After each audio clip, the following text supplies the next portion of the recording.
एक कदम ईश्वर की ओर। उत्पत्ति प्रकरण 31वां सर्ग। फिर लीला के अंतःपुर को देखने की इच्छा, अनान्य ब्रह्मांडों के प्रेक्षण, शूरवीर के चिन्हों से कवच, शिरस्त्राण आदि से सन्नद्ध सेना के निरीक्षण का वर्णन।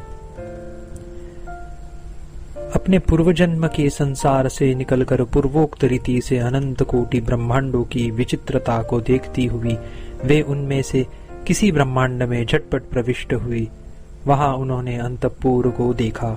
वहां वे चिरकाल तक नहीं रही, तुरंत ही निकल आई। उस अंतःपुर में पुष्प राशि से परिपूर्ण महाराज का महान शव रखा था। शव के पास समाधि में आरूढ़ चित्त वाला लीला का शरीर बैठा था। शोक के कारण रात्रि के बहुत दीर्घ होने से उसमें लोग थोड़ी थोड़ी सुषुप्ति से यानी गाढ़ निद्रा से युक्त थे। धूप, चंदन, कर्पूर और कुमकुम की सुगंधि से वह भरा था। उसको देखकर पति के दूसरे संसार को जाने की लीला को इच्छा हुई। लीला संकल्प मात्र देह से अंतःपुर में ही स्थित पूर्वोक्त मंडप आकाश में पहुंची। संसार रूप आवरण को तोड़कर और ब्रह्मांड के खप्पर को फोड़कर कुछ विस्तृत पति के संकल्प संसार में प्रविष्ट हुई। वह उक्त देवी से साथ फिर आवरणों से युक्त विस्तीर्ण ब्रह्मांड मंडप में वेग से पहुंची और उसमें प्रवेश कर जैसे सिंहिणी अंधकार और मेघों के कारण पंख युक्त की नाई स्थित पर्वत की गुफा को देखती है, वैसे ही उसने अपने पतिदेव के संकल्प जगत को देखा, जो कीचड़ से भरी हुई तलैया के समान था। चिदाकाशमय उन दोनों देवियों ने ब्रह्मांड के मध्यवर्ती शून्यात्मक जगत में जैसी दो चींटियां पके हुए अतएव कोमल बिल्व में प्रवेश करती है, वैसे प्रवेश किया। वहां पर अनान्य लोकों, अनेक पर्वतों और आकाश को लांघ कर वे विविध पर्वतों और समुद्रों से परिपूर्ण भूमि तल पर आई। तदनंतर मेरु पर्वत से अत्यंत सुशोभित और 9 खंडों में विभक्त जम्बू द्वीप में जाकर भारतवर्ष में लीला के स्वामी के राज्य में पहुंची। इसी समय पृथ्वी के भूषण स्वरूप उस राज्य में किसी एक राजा ने अपने सहाय भूत सामंतों से, जिसकी शक्ति काफी बढ़ी चढ़ी थी, आक्रमण किया था। उक्त सिंधुराज के साथ संग्राम छिड़ने पर उक्त संग्राम को देखने के लिए आए हुए तीनों लोगों के जीवों की आकाश में बड़ी भीड़ लगी थी। भय शंका रहित होकर आई हुई उन देवियों ने आकाशचारी सिद्ध गंधर्वों से आक्रांत उस आकाश को मेघमंडल से घिरा हुआ सा देखा। वह सिद्ध, चारण, गंधर्व और विद्याधर गण से युक्त था। शूरवीर पुरुषों के ग्रहण में उतावली करने वाली स्वर्गलोक की अप्सराओं से आवृत्त था। उसमें उन्मत्त भूत, राक्षस और पिशाच रुधिर और मांस के लिए ताक में बैठे थे। उसमें ऐसी पुष्प वृष्टि हो रही थी कि उससे विद्याधरों की स्त्रियों के हाथ भर गए थे। युद्ध दर्शन में अत्यंत अभिलाषा वाले अस्त्र शस्त्रों के आघात से अपना बचाव करने के लिए पर्वत के तटों पर बैठे हुए वेताल, यक्ष और कुष्मांडों से वह परिवृत्त था। अस्त्रों के मार्ग भीत समीपवर्ती आकाश भाग से सुरक्षार्थ संपूर्ण भूतगण उसमें भाग रहे थे। पौरुषाभिमान से क्षुब्ध योद्धागण दर्शकों का आमोद प्रमोद कर रहे थे। सब लोग परस्पर निकटवर्ती भीषण संग्राम की चर्चा कर रहे थे। क्रीड़ा में हास और विलासों में उत्कंठित सुंदरियों ने अपने हाथों में चवर ले रखे थे। अत्यंत धर्मात्मा होने से अन्य लोगों के दृष्टिगोचर न हो सकने वाले योग बल से श्रेष्ठ मुनियों द्वारा देवताओं के स्तोत्र जगत की शांति के लिए वहां पढ़े जा रहे थे। अनेक लोकपालों द्वारा अप्सराओं से संबंध रखने वाली अवसरोचित स्तुतियां की जा रही थी। भाव यह कि अप्सराएं हमें छोड़कर नूतन योग्य कांतों का अनुसरण न करे, यो लोकपाल उनकी स्तुति कर रहे थे। स्वर्ग में स्थान पाने योग्य शूरवीर पुरुषों को लाने में व्यग्र इंद्र के योद्धाओं से वह चमक रहा था। उसमें शूरवीर पुरुषों के लिए ऊंचे ऊंचे लोकपाल नामक यानी ऐरावत आदि हाथी सजाए गए थे।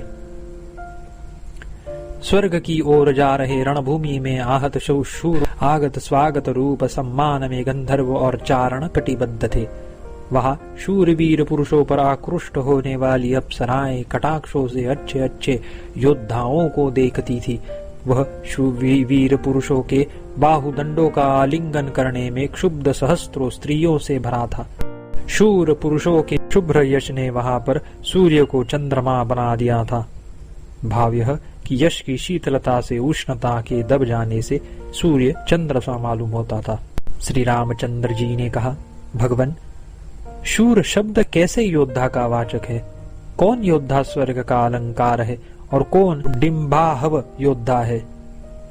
यद्यपि यहाँ पर डिम्बाहव योद्धा कहीं पर न तो उक्त ही और न किसी प्रकार सूचित ही है, तथापि यहाँ पर उसके लक्षण के प्रश्नों को स्वर्ग के अलंकार रूपी शूर से भिन्न होने के कारण प्रासंगिक जानना चाहिए।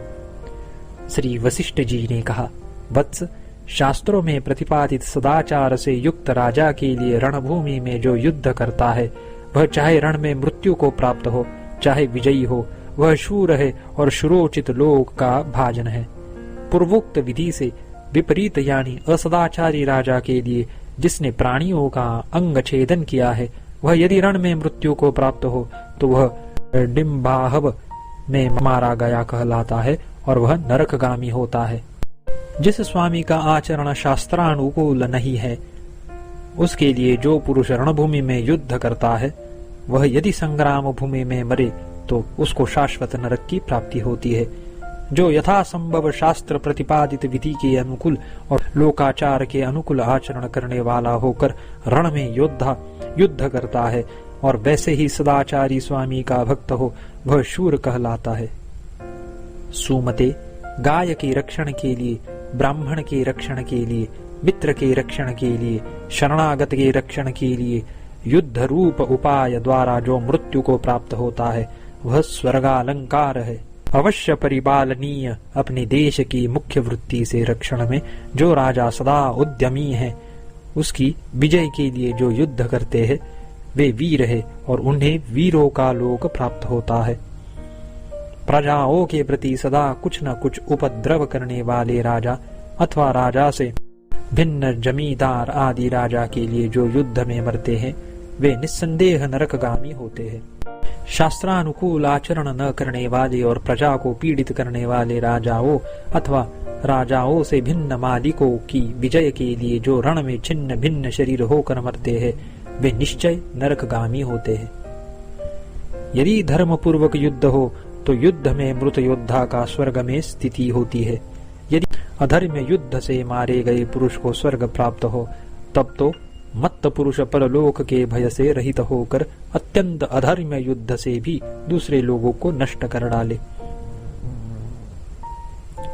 शूर जहां जहां पर भी मारा जाए, वहां उसे पद पद पर स्वर्ग है इत्यादि अवश्य लोगों की उक्तियां हैं, किंतु धर्म के लिए युद्ध करने वाला पुरुष शूर है। शास्त्र का तो यही निश्चय है। जो लोग शास्त्र प्रतिपादित आचरण वाले प्रभुओं के लिए खड्ग की धार को सहते हैं, वे शूर कहे जाते हैं। शेष लोग डिम्बाहव में मारे गए कहे जाते। उनके लिए रणभूमि में और आकाश में शूरता को प्राप्त महाबलशाली को प्रिय कहने वाली सुरांगनाएं उत्कंठित होकर खड़ी रहती है।